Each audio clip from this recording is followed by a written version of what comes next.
Assalamualaikum warahmatullahi wabarakatuh. Om Swastiastu, Namo Buddhaya, salam kebajikan.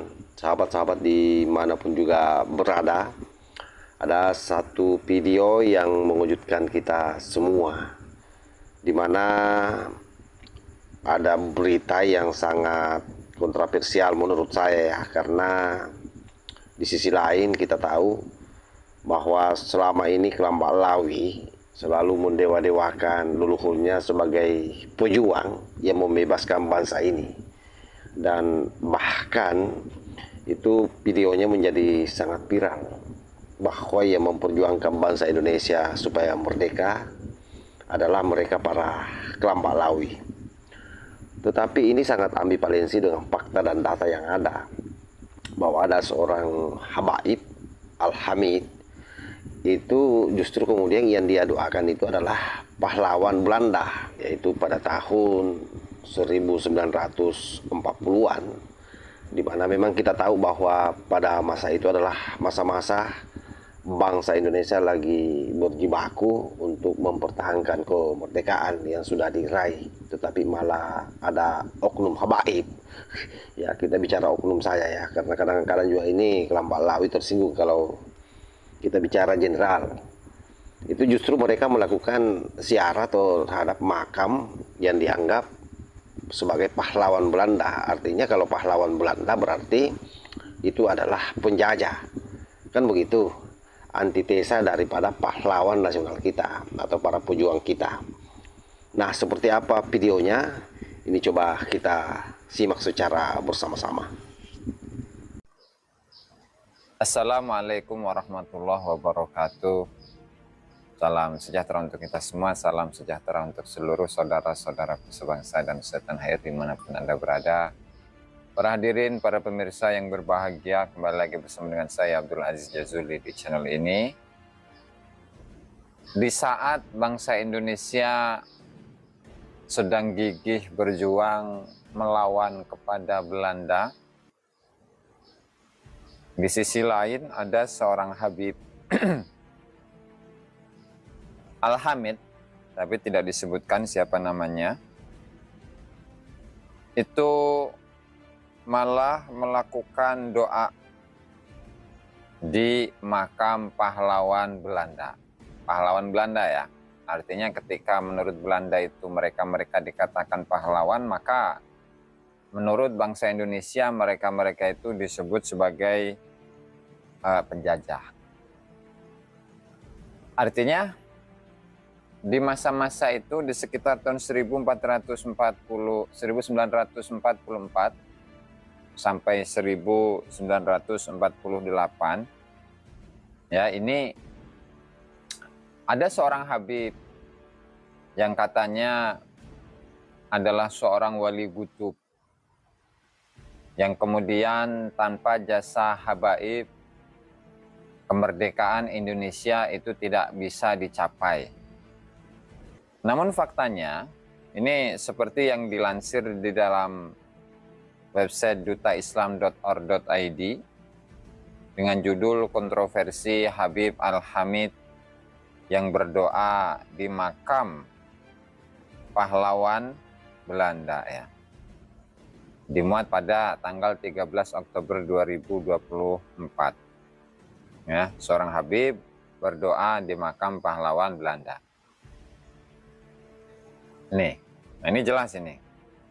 Fotonya foto seorang Habib, di depannya ada mikrofon, kemudian di belakangnya itu adalah para pejabat-pejabat Belanda ya, lebih kepada pejabat militer Belanda. Oke, kita bacakan ya, dutaislam.or.id. Periode perjuangan kemerdekaan Indonesia diwarnai oleh berbagai peristiwa heroik yang penuh pengorbanan. Di tengah gejolak perang dan semangat perlawanan melawan kolonial Belanda, muncul sebuah kisah yang mengundang kontroversi hingga hari ini. Seorang tokoh agama, Habib Al-Hamid Ba'alawi, dikisahkan pernah berdoa di makam pahlawan Belanda di Kembang Kuning, Surabaya, sekitar tahun 1944-1948, di mana peristiwa tersebut juga dihadiri oleh Jenderal Spor seorang petinggi militer Belanda. Pada masa itu, bangsa Indonesia tengah dalam puncak perjuangannya mempertahankan kemerdekaan dari kekuatan kolonial yang ingin merebut kembali kendali atas Nusantara. Kisah ini menimbulkan pertanyaan besar, mengapa seorang ulama, tokoh yang dihormati dalam komunitas Muslim, justru hadir dan berdoa di makam para pahlawan Belanda, penjajah yang sedang dihadapi oleh para pejuang kemerdekaan Indonesia. Nah, tentu ini menjadi satu tanda tanya besar, bagaimana bisa seorang Habib, seorang tokoh ulama yang katanya mencetak para ulama, mencetak para kiai, kemudian dengan jasa para Habib ini, kemerdekaan Indonesia itu bisa dicapai, bahkan tanpa jasanya para habaib, Indonesia itu tidak akan bisa merdeka. Namun faktanya seperti itu. Ya, faktanya seperti ini, bahwa Habib ini bukannya malah berjuang, bukannya berjuang bersama para pejuang, para tokoh-tokoh pejuang kemerdekaan Indonesia, bersama dengan para pejuang-pejuang bangsa Indonesia ya. Tapi ini malah sebaliknya, ia malah bermesraan dengan para penjajah kolonial Belanda. Sehingga ini menjadi tanda tanya yang begitu besar. Sehingga mana buktinya bahwa para habaib, tanpa jasa para habaib, Indonesia ini tidak bisa merdeka. Ya, tanpa habaib, masyarakat di Nusantara ini sampai sekarang mungkin masih akan menyembah pohon, menyembah batu. Nah, sementara faktanya seperti ini nih. Oke. Dalam konteks sejarah, tindakan ini bisa dianggap sebagai sesuatu yang bertentangan dengan semangat perjuangan bangsa. Seperti diketahui pada tahun 1944 hingga 1948, Indonesia berada di masa-masa kritis pasca proklamasi kemerdekaan 1945. Para pejuang kemerdekaan terus berjuang di medan perang melawan Belanda yang mencoba merebut kembali kendali atas Indonesia melalui serangkaian agresi militer. Salah satu tokoh penting di pihak Belanda masa itu adalah Jenderal Simon Hendrik Spoor, seorang komandan militer yang terlibat dalam operasi militer di Indonesia. Pada saat yang sama, banyak rakyat Indonesia termasuk ulama dan para santri mengangkat senjata dan berjuang di berbagai medan pertempuran untuk mempertahankan kedaulatan negeri ini. Munculnya Habib Al-Hamid yang memanjatkan doa di makam pahlawan Belanda jelas menjadi kejutan kita semua, terutama para pejuang yang saat itu menganggap Belanda sebagai musuh utama. Namun, apakah tindakan ini merupakan bentuk dukungan terhadap penjajah? Atau mungkin ada strategi di baliknya? Bagaimana tanggapan Anda? Ini tentu tidak ada bedanya. Tidak ada perbedaan dengan yang dilakukan oleh Habib Utsman bin Yahya ketika Utsman bin Yahya itu mendoakan kepada Ratu Wilhelmina agar selalu diberi kesehatan, kemudian mendoakan kepada Belanda agar Belanda itu kekal abadi menjajah Nusantara. Kalau itu memang bisa dikatakan sebagai sebuah strategi. Strategi yang model apa? Sementara Utsman bin Yahya itu sendiri, ya, setiap bulannya mendapatkan gaji dari Belanda sebanyak 100 gulden. Dan juga penerusnya yang diantaranya ini Habib Al-Hamid. Itu pun juga mendoakan kepada para pahlawan Belanda.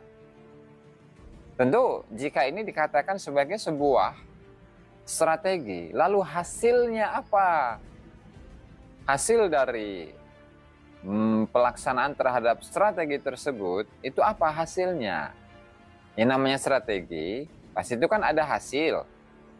Nah, misalkan seperti yang dilakukan oleh Habib Abdurrahman Az-Zahir, yang dia ini menerima gaji seumur hidup sebanyak 30.000 gulden dengan berkhianat kepada masyarakat Aceh saat itu, yang kemudian dia itu dilarikan atau kabur ke kota Jeddah dengan menerima gaji 30.000 gulden seumur hidupnya, ya, yang kemudian membocorkan informasi-informasi rahasia sekiranya bangsa Indonesia ini bisa dikuasai, bisa ditundukkan, bisa ditaklukkan oleh kolonial Belanda.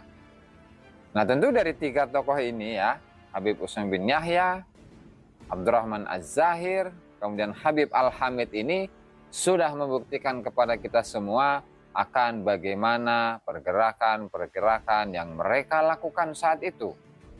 Sehingga kita bisa menyimpulkan dari mana kemerdekaan Indonesia yang diklaim itu merupakan jasa-jasa dari para habaib.